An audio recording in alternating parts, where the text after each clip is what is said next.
Bonjour les filles, donc on se retrouve pour un DIY calendrier de l'Avent. Voilà, j'ai essayé de faire quelque chose de simple, à la portée de tous. Donc j'ai commencé par bomber en argenté un plateau que j'avais trouvé chez Action il y a quelques années. Donc voilà ce qui donne une fois terminé. Donc pour faire des petits pots, si je puis dire, pour chaque jour, j'ai pris ça, c'est des moules à aspic. En fait, je cherchais après des verrines en plastique, mais souvent elles sont vendues par 20, et là il y en avait 24. Donc que demander de plus? Donc j'ai pris ça. Donc ensuite, pour les décorer un petit peu, pour pas les laisser tout nus, on va prendre donc un top coat, n'importe lequel, hein, une base à vernis, un top coat. Vous pouvez également prendre un vernis pailleté, c'est beaucoup plus simple. Mais apparemment, j'avais envie de me compliquer la vie avec du top coat et des paillettes libres. Donc on va commencer par mettre des paillettes dans un support plat, de préférence c'est plus facile comme ça. N'en mettez pas trop à la fois, ça ne sert à rien, vous allez juste en foutre partout. J'ai réussi à en foutre partout, hein, je vous rassure. Avec le top coat, vous faites donc le tour de votre petit, on va dire quand même verrine, de votre verrine.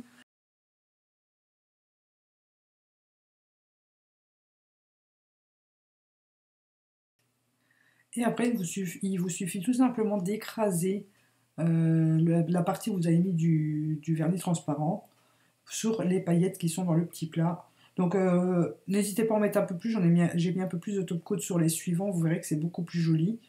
Et on tapote pour enlever l'excédent. Sur celle-ci, il y en a juste un tout petit peu pas assez à mon goût, mais les suivantes, vous allez voir, c'est beaucoup mieux.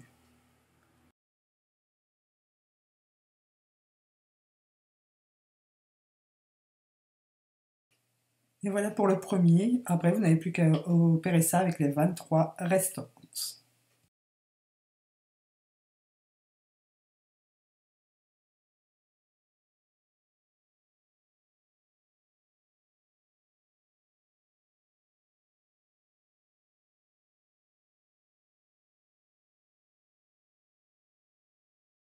Donc voilà, une fois que j'ai terminé les autres, hors caméra bien sûr, voilà ce que ça donne. Ensuite, j'ai imprimé cette feuille, donc je vous la publierai sur Facebook et je vous mettrai le lien en barre d'infos, comme ça vous n'avez plus qu'à l'enregistrer et l'imprimer.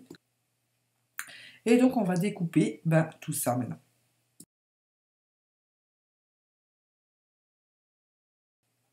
Donc voilà, le temps que mon fils, qui est malade, donc qui n'est pas à l'école, me donne un coup de main, moi j'ai utilisé des pailles en papier. Donc j'avais trouvé ça chez Emma, c'était pas bien cher. Et je les ai coupées en deux. Donc il fallait 12 pailles pour faire les 24 tiges pour tenir les petites étiquettes. Donc on va juste scotcher l'arrière de l'étiquette sur la paille.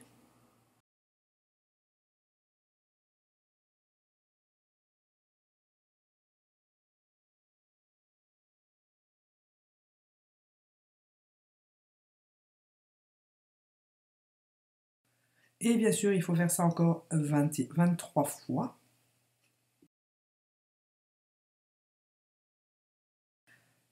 Ensuite, on prend donc le dessous de la paille de l'étiquette et on le colle à l'intérieur du pot. Donc moi, je les ai collés une fois sur la largeur, une fois sur la longueur, ça dépend un peu parce que je n'arrivais pas à les mettre toutes bien alignées dans mon plateau. Et voilà, donc on opère ça 23 fois et je vous retrouve juste après.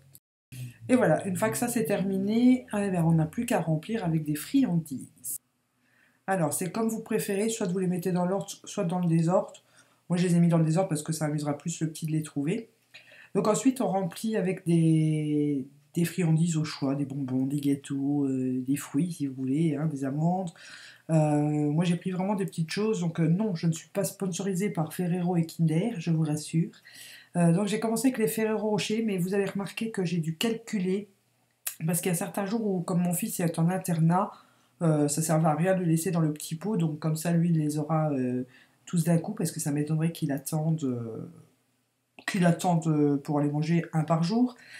Et vous verrez que je jongle aussi un peu avec les petits pots pour que ce ne soit pas tous les mêmes friandises l'une à côté de l'autre. Voilà, comme ça, pour arranger, faire ça un petit peu plus joliment.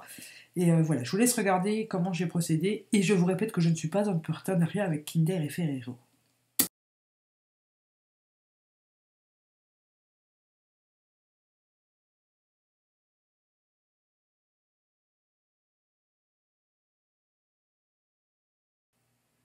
Voilà donc ce que ça donne une fois terminé. Alors j'espère que ce petit DIY vous aura plu. N'hésitez pas à me taguer sur Instagram si jamais vous le reproduisez. Et en attendant la prochaine vidéo, je vous fais plein de gros bisous.